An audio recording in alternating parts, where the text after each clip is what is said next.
ప్రముఖ క్రికెటర్, అద్భుత ఆటగాడు సూర్యకుమార్ వన్డే ఇంటర్నేషనల్ క్రికెట్కు పనికిరాడా? ఈ ప్రశ్నకి సమాధానం చూద్దాం. స్కై అనగా సూర్యకుమార్ యాదవ్. ఈ పేరు తెలియని క్రికెట్ ప్రేక్షకులు భారతదేశంలో బహుశా ఉండరేమో. కారణం సూర్య క్రికెట్ ఆడే విధానం. అతి తేలికగా బంతిని బౌండరీకి తరలించి సిక్స్ కొట్టగల ధీరుడు. సూర్య ఆట చూస్తే గల్లీలో కుర్రోడు సిల్లీగా ఆడినట్లుంటుంది. చేతిలోని బ్యాటుతో దూరంగా ఉన్న బౌండరీని పదే పదే పలకరించే స్వభావం గలవాడు సూర్య.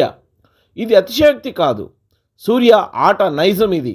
అయితే ద్రావిడ్ భారత్ కోచ్గా ఉన్నంతకాలం సూర్యకు వచ్చిన అవకాశాలు అన్నీ ఇన్ని కాదు.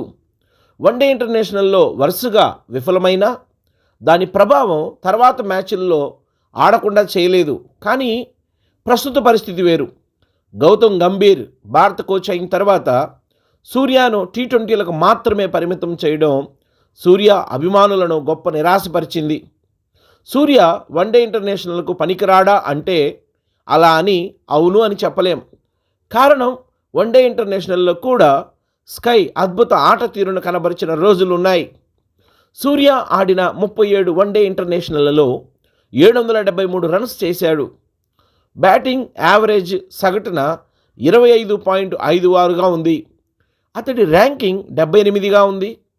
105.02 స్ట్రైకింగ్తో 4 హాఫ్ సెంచరీలు చేశాడు. వన్డే ఇంటర్నేషనల్లో హైయెస్ట్ స్కోరు 72గా ఉంది.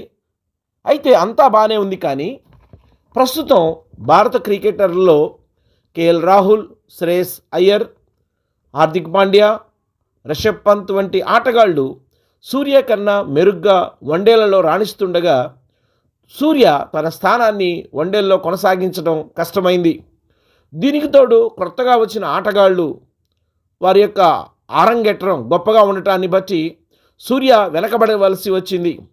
కొత్తగా వచ్చిన కోచ్ గంభీర్ ద్రావిడ్ లాగా అవకాశం ఇవ్వకుండా పూర్తిగా సూర్యను టీ20లకు మాత్రమే పరిమితం చేశాడు.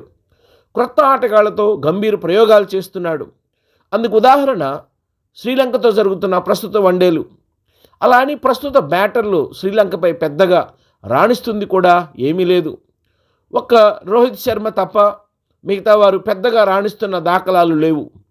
అందరికీ అవకాశాలు రావాలి, కాదనలేము. కానీ సూర్య కేవలం టీ20లకు మాత్రమే పరిమితం చేస్తూ వన్డేలలో ప్రయోగాలు చేస్తున్న గంభీర్ ఎంత సక్సెస్ అవుతాడో చూడాలి.